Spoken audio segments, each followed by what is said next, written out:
Marcos 1, versículo 17, de igual forma, todos juntos, dice así: y les dijo Jesús, venid en pos de mí, y haré que seáis pescadores de hombres. Vamos a orar. Señor, te damos gracias una vez más por este precioso día, por esta nueva oportunidad que tú nos brindas de poder reunirnos. Gracias, Señor, por esta tu iglesia, donde nos das la oportunidad de poder asistir. Te ruego, Señor, que nos ayudes a tener un corazón sensible, un corazón dispuesto para aprender de ti. Danos un deseo, por favor, de querer conocerte un poquito más y de esta manera poder y quererte, amarte un poquito más. Yo te ruego, Señor, que tú a través de esta lección traigas crecimiento, traigas madurez a cada creyente. Y si acaso, Señor, hay alguna persona que no te conoce como Salvador, que el Evangelio resplandezca en su corazón, que el día de hoy se dé cuenta de su necesidad, que venga a los pies de Jesús y que su nombre sea escrito en el libro de la vida. Yo necesito de ti, te ruego, Señor, que tú me auxilies, me ayudes. Por favor, dame hilación de palabras, de ideas, y de mi mente, de mi corazón y boca, quita toda palabra inútil, sin sentido. Toma control, por favor, de esta lección, sea tu Espíritu Santo haciendo la obra. Agradezco la atención de cada oyente. En Cristo Jesús te lo rogamos. Amén, Señor. Amén. Muchas gracias, puede tomar asiento, que Dios le bendiga. Continuamos con Marcos y ya estamos en el capítulo 14.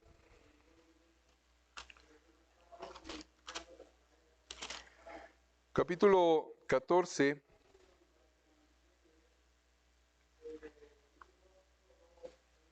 De hecho, lo estamos ya concluyendo. Y lo último que veíamos era en los versículos 60 y 62. Hacíamos referencia a las palabras del Señor que Él menciona cuando el sumo sacerdote le está preguntando. En el 62, el Señor dice: y Jesús le dijo, yo soy, y veréis al Hijo del Hombre sentado a la diestra del poder de Dios y viniendo en las nubes del cielo. Y esto tiene muchísimo impacto, por supuesto, porque de inmediato quienes lo están escuchando hacen memoria y recuerdan el pasaje de Daniel, donde en el pasaje de Daniel habla de un hijo de hombre, del Hijo del Hombre, que viene. Vamos a leerlo, Daniel 7, versículo 13, por favor, para poder entender esto y nuevamente recordarlo. Daniel 7, versículos 13 y 14 dice así: miraba yo en la visión de la noche, y he aquí con las nubes del cielo venía uno como un hijo de hombre, que vino hasta el anciano de días, y le hicieron acercarse delante de él. Y le fue dado dominio, gloria y reino, para que todos los pueblos, naciones y lenguas le sirvieran. Su dominio es dominio eterno, que nunca pasará, y su reino uno, que no será destruido. Entonces, por supuesto, los oyentes identifican este pasaje cuando el Señor dice: veréis al Hijo del Hombre sentado a la diestra del poder de Dios y viniendo en las nubes del cielo. Entonces, ellos saben que la única persona a la cual se le da autoridad, poder y dominio, por supuesto, es Dios mismo. De ahí que en el versículo 63 dice el sumo sacerdote: entonces el sumo sacerdote, rasgando su vestidura, dijo: ¿qué más necesidad tenemos de testigos? ¿Habéis oído la blasfemia? ¿Qué os parece? Y todos ellos le condenaron, declarándole ser digno de muerte. ¿Cuál blasfemia? Que el Señor, al decir que Él es Hijo de Dios, está siendo igual a Dios. por eso le está esta acusación por parte del sumo sacerdote. Bueno, el sumo sacerdote está entendiendo las palabras del Señor con todas sus implicaciones. Y él exhibe su emoción rasgando sus ropas. Lo estamos leyendo en el 63. Rasgando su vestidura, dijo. El sumo sacerdote está rasgando aquí su vestidura. Esto, pues, está quebrantando la ley de Moisés, ya que las vestiduras del sumo sacerdote no debían de ser rasgadas. Y bueno, es parte de la emoción, de la pasión, que en ese instante se desfoga por parte de esta persona.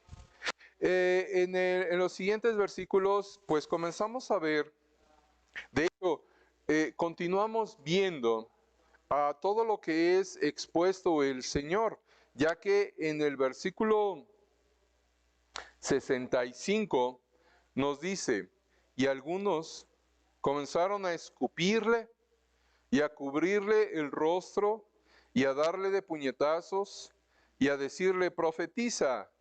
Y los alguaciles le daban de bofetadas.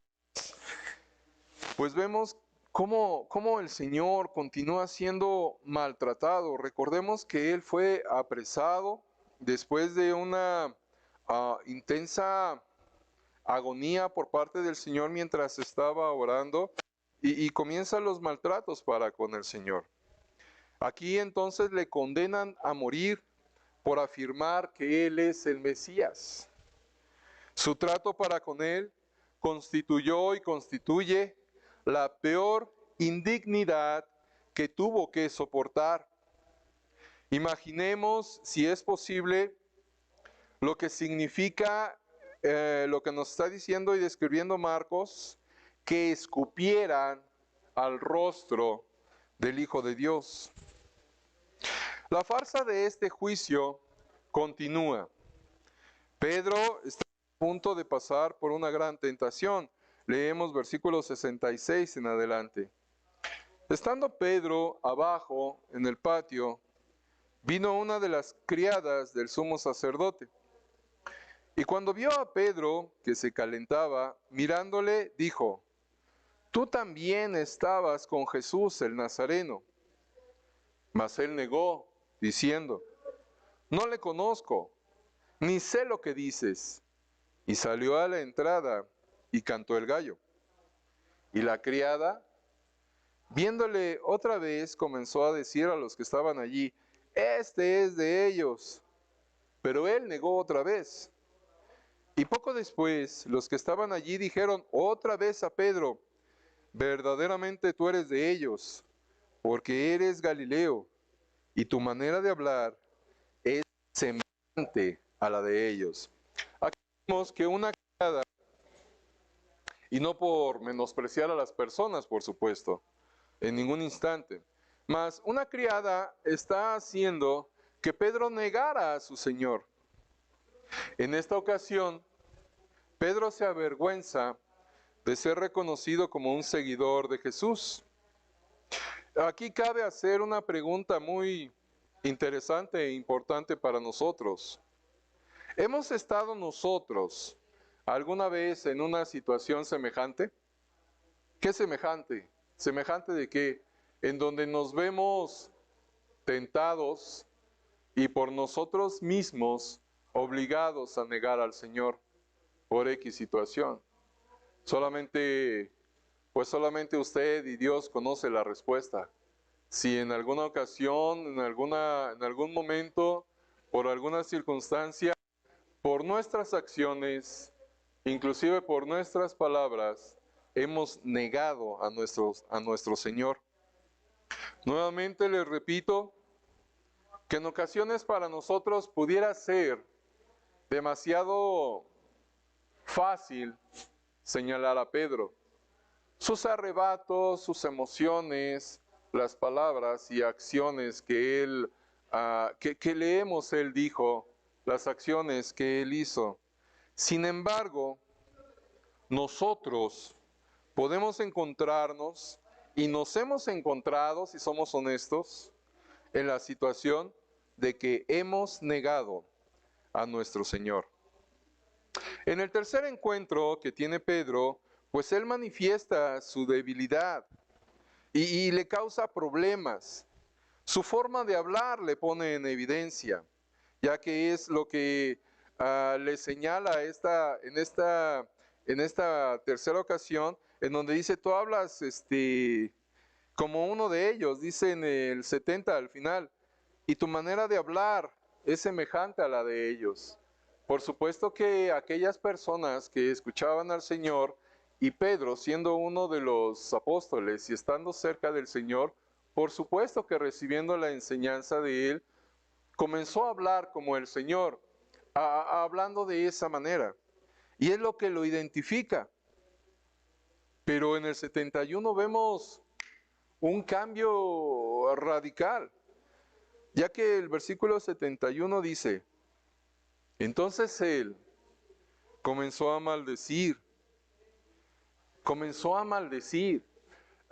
Llega el instante en que Pedro, al negar al Señor, pues yo creo que él se fue como en un deslizadero, y llega el instante en que comienza a maldecir. Sigue diciendo aquí, y a jurar, no conozco a este hombre de quien habláis. Y por supuesto esta negación, después él en su arrepentimiento fue horrible para él, pero de igual forma, hermanos y amigos, ¿cuántas veces nosotros nos hemos encontrado de esa manera? Cuando de palabra y de acción negamos al Señor. Versículo 72. Y el gallo cantó la segunda vez. Entonces Pedro se acordó de las palabras que Jesús le había dicho, antes que el gallo cante 2 veces, me negarás 3 veces. Y pensando en esto, lloraba. Por supuesto, él se dio cuenta de lo que hizo. Y ciertamente yo creo que su corazón se puso muy chiquito, lo invadió la tristeza de haber negado al Señor, de haber dicho yo no lo conozco, de haber maldecido, de haber con sus palabras y acciones negado a Cristo, cuando momentos antes Pedro estaba diciendo, Señor, yo voy a ir a la cruz contigo. Debemos de darnos cuenta que muchas veces nosotros somos así. Pedro desconocía y desconoció en ese instante sus propias debilidades. Al igual que nosotros muchas veces desconocemos nuestras debilidades. Simón Pedro, por supuesto que amaba al Señor, por supuesto que él amaba a Jesús, y él había sido sincero cuando había prometido serle fiel. Cuando había dicho, Señor, yo te acompaño hasta la cruz de ser necesario. Pero Pedro, lo que pasó por alto es que no se conocía a sí mismo. Todavía no había llegado el punto de reconocer que de ninguna manera, y de esto nosotros debemos de estar conscientes, de ninguna manera se puede esperar algo bueno de nuestra naturaleza humana. Sin embargo, aquí podemos decir esto, sin embargo, Pedro se arrepintió de su pecado. Y esa nos muestra, esa es la verdadera prueba para un creyente genuino. Pedro se arrepintió y se puso en orden con Dios. Vino una restauración que vemos pasajes más adelante cuando inclusive el Señor le encarga que apaciente la grey. Y Pedro se arrepiente y derramó lágrimas, por supuesto, de un corazón abrumado por el dolor. Es lo que sucede con nosotros cuando nos damos cuenta que hemos pecado, cuando nos damos cuenta que le hemos fallado al Señor, que venimos al Señor y con un corazón arrepentido, inclusive con lágrimas, Señor, perdóname, ¿qué hice? Señor, confié demasiado en mí mismo y aparté mi mirada de ti. Debemos de de nosotros estar conscientes y saber que tenemos esa oportunidad. No dejemos que el enemigo, el mundo y nuestra propia carne inclusive nos ponga un velo y nos impida venir al Señor para reconciliarnos. Él es amplio en perdonar, bendito sea Dios. Él es amplio en perdonar. Así que cuando usted y yo, por supuesto, juntos, cuando usted y yo vamos y pecamos, acordémonos que tenemos a un abogado, que tenemos a un intercesor, que vengamos a Él en arrepentimiento, que vengamos a Él con sinceridad, reconociendo nuestra falla y nos reconciliemos con Él. Por favor, no caiga usted en el engaño, no caiga usted en ese error de decir, no, ya no me va a aceptar Cristo. Mejor continúo con mi pecado. Mejor continúo con mi actitud. Por favor, vuelva atrás. No crea esa mentira. Lamentablemente, yo he conocido personas que su corazón se cae en ese engaño y quiere continuar pecando. No sé qué pasa por su mente y corazón, pero yo lo atribuyo a un velo sobre sus ojos que pide ver la misericordia y el perdón de Dios y no vuelve a Él. No caiga usted en ese error. Y si está en ese error, vuelva atrás. El Señor es amplio en perdonar. Pedro entonces se arrepiente, se reconcilia y se restaura con Dios. Y él escribe tiempo después, en su primera carta,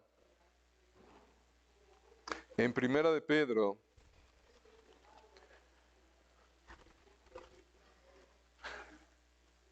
¿cómo no hubo tal restauración que Pedro todavía fue utilizado por Dios para escribir cartas que fueron integradas en el Nuevo Testamento, que fueron inspiradas por Dios? En su primer carta, en el capítulo 1, en el versículo 5, dice así: que sois guardados por el poder de Dios mediante la fe, para alcanzar la salvación que está preparada para ser manifestada en el tiempo postrero. Las primeras líneas que escribe aquí en este versículo Pedro, el apóstol, dice que sois guardados por el poder de Dios mediante la fe. Y por supuesto, claro, por supuesto, que Pedro experimentó en carne propia, en su vida, estas palabras, estas líneas, el poder ser guardados por Dios. De ahí que nosotros tenemos la bendita esperanza, cuando caemos, de poder venir a Dios. Termina este capítulo de Marcos, el capítulo 14, y se puede concluir, y dejamos al Señor, vemos al Señor finalizando este capítulo en manos de sus enemigos. Sus discípulos habían huido. Uno le había traicionado, Judas. Otro le había negado. Y en esta noche de miedo, de traición, de deslealtad, se habían dispersado los discípulos del Señor. Y podemos ver que en este momento, en esta noche, el pecado de los seres humanos se pone una vez más en evidencia. El miedo, la traición, la deslealtad.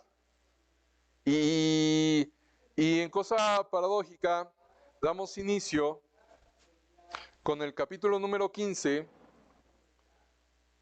si nos da tiempo de iniciar y para poder concluir esta lección. En el capítulo 15 iniciamos entonces de esta manera.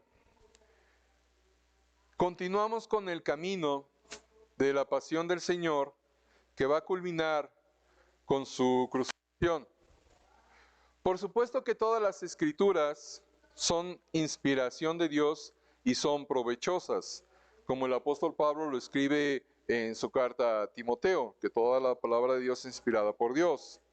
Pero en este capítulo que vamos a iniciar, en donde describe la pasión, muerte y resurrección de Cristo, este capítulo tiene para nosotros y debe de tener, conforme vamos en nuestra lección, un significado muy especial, ya que estamos concluyendo el capítulo 14 con el Señor en manos de sus enemigos.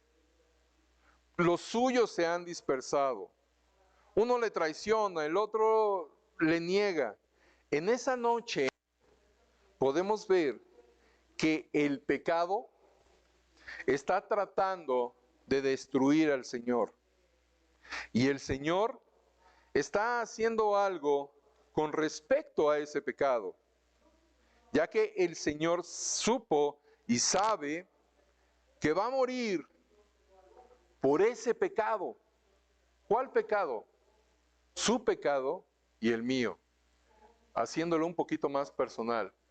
Tu pecado y mi pecado. No obstante, el Señor sufre de manera directa y Él es el objeto del pecado de la humanidad. Él se entrega como el cordero que es para poder acabar con ese pecado. Es por este motivo que podemos ver este capítulo con esa perspectiva de ver, es algo paradójico, porque vemos cómo el Señor es apresado y cómo va a ser llevado para ser muerto. Sin embargo, vemos el triunfo del Señor sobre el pecado y fundamentando la fe cristiana, la fe de la cual nos da la oportunidad poder tener. Ya que esto es tan paradójico porque, por un lado, es la mayor tragedia de todos los tiempos. No hay otra escena parecida en todos los tiempos. No hay otro momento parecido en todos los tiempos. Es una tragedia, una infamia. Pero por otro lado, es la más gloriosa victoria en la tierra y en todo el universo. Entonces, debemos de tener la expectativa para comenzar a ver este capítulo con un sentimiento de derrota y de reverencia para con el Señor. Debemos considerar reverentemente a través de estas escenas, con un corazón del cual debe de fluir gratitud hacia Dios por proveer una salvación tan grande. Es como un pintor que agarra su pincel y comienza a tomar color y comienza a darle forma a un cuadro que culmina con un triunfo que es compartido para todo aquel que quiere, para todo aquel que cree, para todo aquel que se acerca. De manera histórica se reconoce la vida de Cristo, que Él, de hecho, es el parteaguas del antes y el después de Cristo, la era cristiana. De manera histórica, pues, se reconoce a Jesús de Nazaret. Sin embargo, solamente aquellos que perciben este gran sacrificio que el Señor hizo en la cruz del Calvario y viene a Él en gratitud y en reconocimiento de su condición, solamente aquel que percibe esto participa de ese triunfo que el Señor tuvo en la cruz del Calvario. La nota trágica es ineludible en estas escenas. Vemos una cruel injusticia, un sufrimiento amargo sobre el Señor. En cierta ocasión, hablando de esto, en el año 496, un hombre llamado Clovis, rey de los francos, un pueblo bárbaro en aquel entonces, y este pueblo estaba asentado en una zona que cubre lo que es actualmente algunas áreas de Francia y Alemania. Este hombre Clovis es evangelizado, es recibido y bautizado en la Iglesia Católica, que ya se había instituido como tal. Me atrevo a mencionar esto por lo siguiente. Cuentan que durante la conversión de este hombre, durante la enseñanza a este hombre con respecto al Evangelio, le explican a este rey bárbaro cómo habían torturado y crucificado al Señor. Ante esto, este rey, Clovis, con un sentir generoso y apasionado, él responde cuando escucha esta historia. Otra hubiera sido la muerte de mi Señor si yo hubiese estado allí con mi ejército franco. Él tenía un sentir, él tenía una emoción, y pudiéramos nosotros decir que es una respuesta que tal vez pudiéramos compartir. Sin embargo, y aquí ahí no es un sin embargo, es un pero. La historia de la crucifixión del Señor no es para provocar nuestra simpatía. La historia de la crucifixión y resurrección del Señor, todo lo que sufrió, no es para provocar nuestra simpatía, sino para invitarnos a depositar nuestra fe en Él. Yo estoy seguro que en ocasiones usted pudo haber pensado, yo lo pensé, ¿cómo no estuve allí en esa escena, en ese juicio, cuando le estuvieron gritando al gobernador que crucificara al Señor? ¿Cómo no estuve yo ahí para decirles cállense, para decirles deténganse?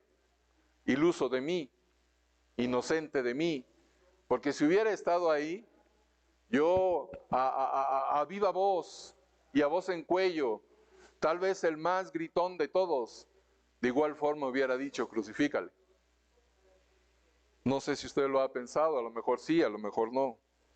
Pero lo que el Señor quiere, repito, no es nuestra simpatía. A lo que Él invita es a depositar nuestra fe en Él. Ya que el apóstol Pablo, tomando en cuenta este hecho de la crucifixión y resurrección del Señor, Él nos dice en el libro de Romanos, en el capítulo 10, y para poder concluir,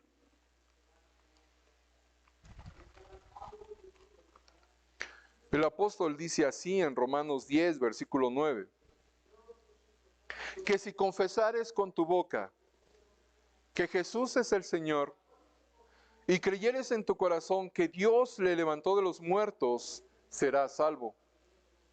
Porque con el corazón se cree para justicia, pero con la boca se confiesa para salvación. El hecho del sacrificio del Señor, que todavía no llegamos a eso, pero todo esto es un preámbulo para poder ver esa escena de la pasión y muerte del Señor. Pero el hecho de la muerte del Señor obedece a la necesidad que tenemos todos nosotros, a la necesidad que tiene el ser humano de la salvación, de una salvación, y que solamente es provista la muerte del Señor Jesucristo en la cruz del Calvario y su resurrección sobre la tumba. La consecuencia de nuestros pecados es la condenación eterna. Y Dios ha provisto la solución. Esa solución no es esta iglesia, no es la religión que pudiéramos nosotros profesar. La solución es Cristo, el Cordero de Dios, que murió en la cruz del Calvario derramando su sangre por tus pecados y por los míos, y resucitando de los muertos para dar testimonio de su poder, para dar testimonio de que todo lo que Él dice es verdad. De ahí que nosotros debemos de tomar una posición, venir a Jesús y confesarle como nuestro Señor, Dios y Salvador, o continuar con nuestra vida y terminar en el infierno, que es lo que merecemos por nuestros pecados. ¿Qué decisión va a tomar usted? ¿Qué elección va a tomar usted? ¿Venir a Jesús, creer en Él, o continuar con su vida y terminar en el infierno? Cristo ofrece vida eterna. Cristo pide de nosotros arrepentimiento y fe, que podamos venir a Él. Y si usted ya tiene a Cristo en su corazón, si usted ya tiene la seguridad de la vida eterna, tengamos en mente lo que sucedió con Pedro. Muchas veces nosotros tropezamos, muchas veces nosotros caemos, pero no nos dejemos engañar y vengamos a Jesús en arrepentimiento y fe y reconciliémonos con Él. Y Él nos va a dar, por supuesto, una restauración. Hasta aquí vamos a llegar. Muchas gracias. Vamos a orar. Señor Dios, te damos gracias por este tiempo.